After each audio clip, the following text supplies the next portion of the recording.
বন্ধুরা, আরআর ফাউন্ডেশনের পক্ষ থেকে আমি রাসেল আহমেদ আপনাদের সবাইকে স্বাগতম জানাচ্ছি আজকের টিউটোরিয়ালে। তো আজকে আমরা দেখব যে কিভাবে মেনুতে jQuery ইজিং ইফেক্ট দেওয়া যায়। ইজিং হচ্ছে jQueryর একটি প্লাগইন যেটাতে প্রায় 36 থেকে 37 প্রকারের ইফেক্ট দেওয়া আছে, যেগুলো আপনি বিভিন্ন জায়গাতে ব্যবহার করতে পারেন। যেমন যে কোনো কিছুর হোভারে হতে পারে, অথবা কোনো ট্রানজিশনে CSS3 ট্রানজিশনে হতে পারে, বা দেখা যাচ্ছে কোনো স্লাইডারে হতে পারে। তো আজকে আমরা এই ইজিং ইফেক্টটা প্রয়োগ করব আমাদের মেনুতে, ড্রপ ডাউন মেনুতে প্রয়োগ করব। তো সেই জন্য একটা প্লাগইন আছে, সেই প্লাগইনটা আমরা ব্যবহার করব। তো এখানে মূলত ব্যবহার হবে ইজিং প্লাগইনটা, তারপরে এখানে হোভারের জন্য একটা প্লাগইন ব্যবহার করতে হবে, এবং আমাদের ড্রপ ডাউনের জন্য একটা জাভাস্ক্রিপ্ট প্লাগইন ব্যবহার করতে হবে। তো আপনারা এই লিঙ্কটা দেওয়া থাকবে, এই লিঙ্কটা থেকে ডাউনলোড করবেন। তো আমরা এইখানে দেখা যাচ্ছে বুটস্ট্র্যাপ দিয়ে আমরা একটা টেমপ্লেট করছি। তো এখানে শুধুমাত্র আমরা মেনুটা এবং সিএসএস দিয়ে শুধুমাত্র ড্রপ ডাউন যুক্ত করেছি।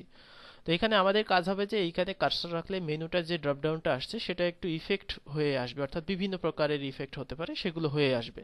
তো সেগুলো আমাদের jQuery দিয়ে সেট আপ করতে হবে। তো আপনারা জানেন, আহ, যখন আমরা বুটস্ট্র্যাপ দিয়ে তৈরি করি কোনো টেমপ্লেট, সেই ক্ষেত্রে দেখা যায়, আমরা এগুলো মুছে দেই, কোনো টেমপ্লেট যখন আমরা বুটস্ট্র্যাপ দিয়ে করি সেক্ষেত্রে দেখা যায় যে আমাদের একটা jQuery কল করাই থাকে, অর্থাৎ এইটা jQuery.com, jQuery থেকে লেটেস্ট যে jQueryটা সেটা ব্যবহার করাই থাকে। তো এই ক্ষেত্রে আমরা এইখানে যে কাজটি করেছি সেটা আপনারা বেসিক কাজগুলো জানলেই এগুলো পারবেন। অর্থাৎ আমরা বুটস্ট্র্যাপে সিএসএসটা নিয়েছি, আমরা একটা এক্সট্রা স্টাইল শিট নিয়েছি যেখানে আমরা স্টাইল করছি, এবং রেসপন্সিভ নিয়েছি রেসপন্সিভ করার জন্য।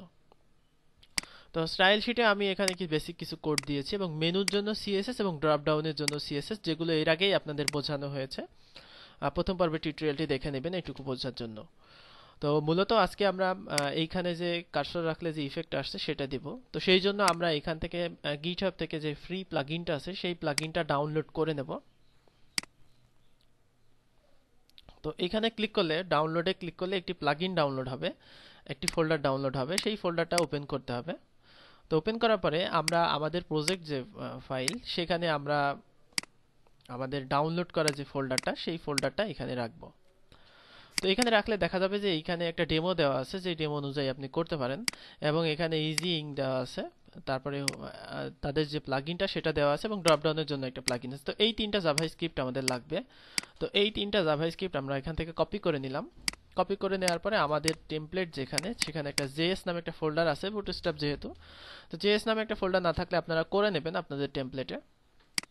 তো এরপরে আমাদের ইন্ডেক্স এইচটিএমএল যেটা, সেইখানে আমাদের যেখানে জাভা যে কোয়েরিটা আছে তার ঠিক তার নিচেই আমাদের কিন্তু ওই যে তিনটা প্লাগইন আমরা ডাউনলোড করেছি সেই তিনটা কল করতে হবে। তো এখানে আমরা এখানেই কল করি, অর্থাৎ আমাদের জেএস এর মধ্যে এখানে প্রথমে আমরা যে কোয়েরি ইজিংটা কল করলাম, তারপরে আমাদের আরেকটা যে প্লাগইন আছে সেটা জেএস থেকে কল করলাম। এরপরে আমাদের লাস্ট যে প্লাগইনটা সেটা আমরা জেএস থেকে কল করলাম। তো এইখানে আরেকটা বিষয় দেখবেন, এখানে বলা আছে যে এই প্লাগইনটা যদি আপনি ব্যবহার করতে চান সেক্ষেত্রে আপনাকে প্লাগইন তিনটা কল করে অবশ্যই এই ফাংশনটা ব্যবহার করতে হবে, এবং তারা এক্সট্রা সিএসএস দিয়েছে। তো আমরা সিএসএসটা ব্যবহার করছি না, কারণ আমরা আমাদের মতো সিএসএস লিখে নিয়েছি। তো আপনারা কাস্টমাইজেশনের জন্য এই সিএসএসটাই সোর্স হিসেবে ব্যবহার করবেন, কারণ অনেক সময় দেখা যাচ্ছে আপনার টেমপ্লেটে নাও হতে পারে যদি আপনার সিএসএসটা সঠিক না থাকে। তো আমরা এইখান থেকে ড্রপ ডাউন মেনুর জন্য যে ফাংশনটা সেটা নিয়ে নেব, অর্থাৎ এইখানে আমরা এই অংশটুকু কপি করে নেই। কপি করে নেওয়ার পরে আমরা এইখানেই একটা স্ক্রিপ্ট এবং স্ক্রিপ্ট দিয়ে এটা কল করে নিলাম। তো আমরা এইখানে একটা জিনিস দেখতে হবে,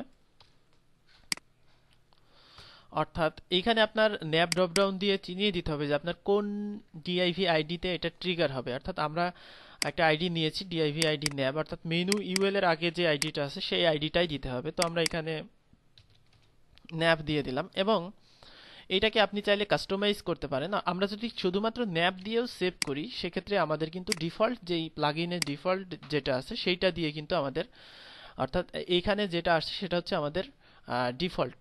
অর্থাৎ ডিফল্ট যেটা ব্যবহার করা হয়েছে সেটা আসছে, কিন্তু আমরা যদি কাস্টমাইজ করতে চাই সেক্ষেত্রে আমরা এখান থেকে যে পুরো অংশটুকু সেই অংশটুকু আমরা কপি করে নেব এবং আমরা যে ন্যাভের মধ্যে এই ফাংশনটিকে কল করব।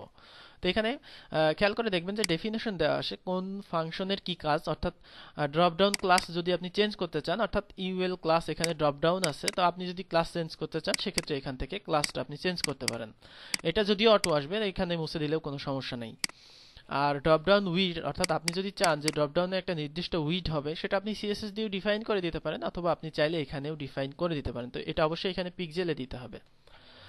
আর এটা হচ্ছে মোস্ট ইম্পর্টেন্ট পার্ট, যেটা হচ্ছে স্লাইড ডাউন ইজিং, অর্থাৎ আপনার মেনুটা যখন নেমে আসবে তখন কি ইজিং ইফেক্ট হবে। তো আপনি ইজিং ইফেক্টগুলো পাবেন কোথায়? এই যে এখানে যে নামটা দেখছেন সেটা হচ্ছে একটা ইজিং ইফেক্টের নাম। তো আমি টিউটোরিয়ালের সাথে সোর্স দিয়ে দেব। এখানে একটা সোর্স আছে যে ইজিং এর যে ইফেক্টগুলো আছে, অর্থাৎ এখানে যে ইফেক্টগুলো দেখছেন এগুলো সবই ইজিং এর ইফেক্ট, যেগুলো আমরা ব্যবহার করতে পারবো। তো আমরা ব্যবহার করে দেখব। তারপরে নিচে যেটা আছে সেটা হচ্ছে স্লাইড ডাউন ডিউরেশন, অর্থাৎ আপনার স্লাইডটা যখন ডাউন হবে, অর্থাৎ মেনুটা যখন চলে আসবে তখন তার মিলি সেকেন্ডে কতটুকু ডিউরেশন হবে। এবং নেক্সট যেটা আছে সেটা হচ্ছে আমাদের স্লাইডটা যখন চলে যাবে আপ হবে তখন আমাদের ডিউরেশন কত হবে। তো ডিফল্টভাবে এটা 500 মিলি সেকেন্ড দেওয়া আছে, আপনি চাইলে চেঞ্জ করতে পারবেন। তো ওরিয়েন্টেশন এখানে হরিজন্টাল এবং ভার্টিক্যাল যে কোনো একটা আপনি দিতে পারেন।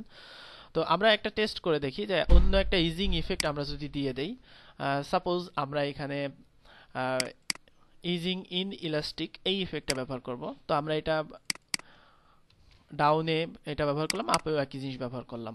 এবং এখন যদি আমরা রিফ্রেশ করি আমাদের এইখানে, তো সেক্ষেত্রে দেখা যাবে যে এইখানে যে একটা ইফেক্ট হয়ে মেনুটা আসছে এটা হচ্ছে ইলাস্টিক ইফেক্ট। তো আপনি যদি চান যে মেনুটা খুব আস্তে আসবে সেক্ষেত্রে এখানে বাড়িয়ে দিতে পারেন, এবং এখানে আপনি যদি চান যে খুব দ্রুত চলে যাবে সেক্ষেত্রে এখানে কমিয়ে দিতে পারেন। আপনার ইচ্ছে মতো এখানে কন্ট্রোল করতে পারবেন। এবার খেয়াল করুন মেনুটা খুব আস্তে আসছে এবং খুব দ্রুত কিন্তু চলে যাচ্ছে। তো এইভাবে আপনি আপনার মেনুতে যে কোনো ইফেক্ট দিতে পারেন। এখানে অনেকগুলো ইফেক্ট আছে। এইটা আমরা দিয়ে দেখি। আপনি চাইলে দুটোতে আলাদাও দিতে পারেন, যে একটাতে ইলাস্টিক হবে আর একটাতে ইনশাইন হবে। এটা আপনার ইচ্ছের উপর নির্ভর করবে যে আপনি কিরকম চাচ্ছেন।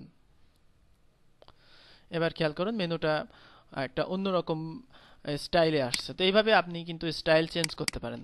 আমি কিউবিক স্টাইলটা দেই, আর এখানে ওইটাই থাক, অর্থাৎ এইখানে আমি ইলাস্টিকটা দেই,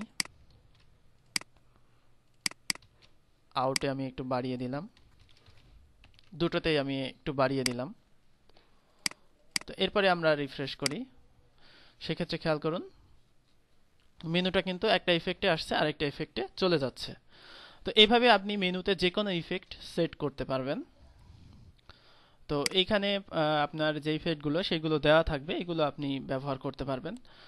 তো এইখানে আপনার সমস্যা যদি হয় তাহলে বুঝবেন যে এখানে আপনার যে কোয়েরি কল করা হয় নাই কোনো একটা কারণে। আর সবসময় খেয়াল রাখবেন যে কোয়েরির নিচেই আপনার প্লাগইনগুলো হবে, কোনো সময় উপরে হলে নাও হতে পারে। তো এখানে আপনি দেখবেন যে আপনার টেমপ্লেট যেটাতে করছেন সেটাতে যে কোয়েরি কনফ্লিক্ট হচ্ছে কিনা, এবং এটা যে কোয়েরি লেটেস্ট ভার্সনেই করতে হবে। তো আশা করি বুঝতে পারছেন আজকের টিউটোরিয়াল। সোর্স ফাইল দেখে অবশ্যই প্র্যাকটিস করবেন, এবং ড্রপডাউন মেনু তৈরিতে যে কোনো সমস্যা হলে আমাদের গ্রুপে পোস্ট দেবেন। আপনার ফাইলগুলো অবশ্যই সার্ভারে আপ করে, ড্রপবক্সে আপ করার একটা দারুণ সুবিধা আছে, সেখানে আপ করে আপনি লিঙ্ক দিতে পারেন, তাহলে আমরা সমাধান দেওয়ার চেষ্টা করব।